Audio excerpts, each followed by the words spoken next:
So the latest nerf and update has just dropped when I'm making this video, so we're going to be taking a look at how you can increase your damage after this update. Just before we get into the video, if you do go on to enjoy this video and you haven't already subscribed, please consider doing so. We're on the road to 10k and every subscriber helps. Also, you should leave a like on the video, it boosts the video in the algorithm and just helps me out. Finally, you should join the Discord server, it's linked in the description, just join. Anyway, without further ado, let's get into the video. I hope you all do enjoy. So today I've gone ahead and bought a second Livid Dagger. Granted, it's just for the purpose of testing, but it'll be interesting to see which one does more damage. So this is a Livid Dagger that I've been using for quite a while now, and as you can see, it has one for all on it. I'm sure most of you will be aware that it has just been updated, and for the Livid Dagger, it's actually been slightly buffed. The Livid Dagger that I've bought here has got Soul Eater 5 on it with other tier 6 enchants. A lot of these enchants have been buffed, so it'll be interesting to see which one is actually better. Now you've got to consider that this Livid Dagger here does have Soul Eater on it.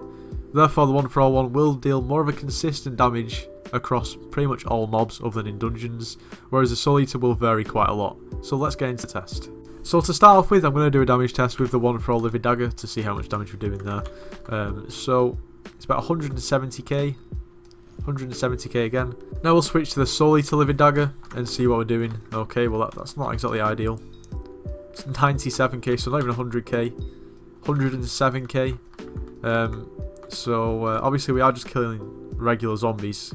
So yeah, 97k to 100k. Let's go to the Crypt Ghouls. One thing I do want to mention is, well, a lot of you have probably already noticed, this Livid Dagger isn't fuming potatoed, it's just hot potatoed.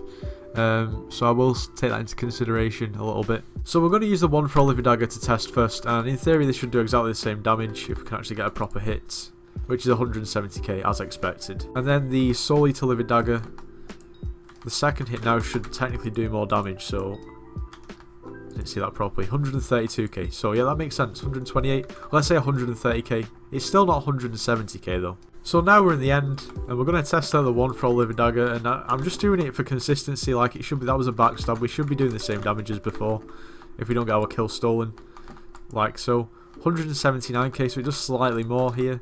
183, so yeah, slightly more. Now we're going to test out the Soul Eater Livid Dagger to see what difference it does.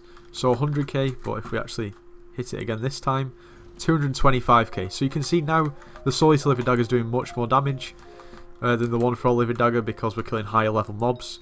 So again, 243k. Something else that I did forget to mention is the armor that I'm using. It's full Necron, and the pet that I'm using is level 100 Tiger Pet. We're now going to test this damage in dungeons, and my prediction before I actually do the test would be that the Soul Eater Livid Dagger is going to win by quite a margin. Now I could be wrong, but that's what I predict. So we're now in dungeons, and as you can see we're using the one for all Livid Dagger. Let's see what sort of damage that we're doing. 6.3 mil, 9.5, but I think that was a backstab. 4.7. Obviously it varies quite a lot and it's quite hard to measure. Everyone's going to do slightly different damage. 4.7. Okay, we've got an idea. Now we've got our Soul Eater Livid Dagger out, and let's see what sort of damage we're doing now. So let's just get a few hits in there. So 4.6. That doesn't really seem to be too dissimilar. Okay, so now let's try and hit some more zombies. So 6.1 mil zombies, that was just a skeleton. 11.3, obviously it's dependent. With Soul Eater you're going to do more damage and less damage, it's going to be more inconsistent. But yeah, so 5.7, 11.3. I feel like you do more damage but just not consistently, which is probably expected. Like 7.2. With the one for all I was still doing 9 mil at some point, 6 mil. You know, it's sort of strange. I'd say they're very similar.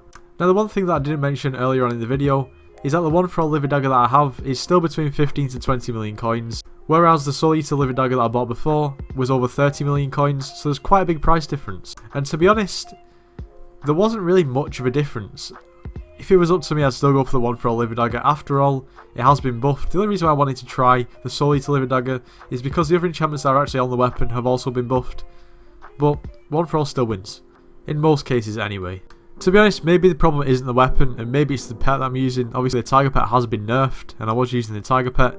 Maybe I need to invest in a Lion or something like that. I could redo this video with a different pet, or test a different pet to the Tiger Pet. Let me know in the comments if that's something that you want to see.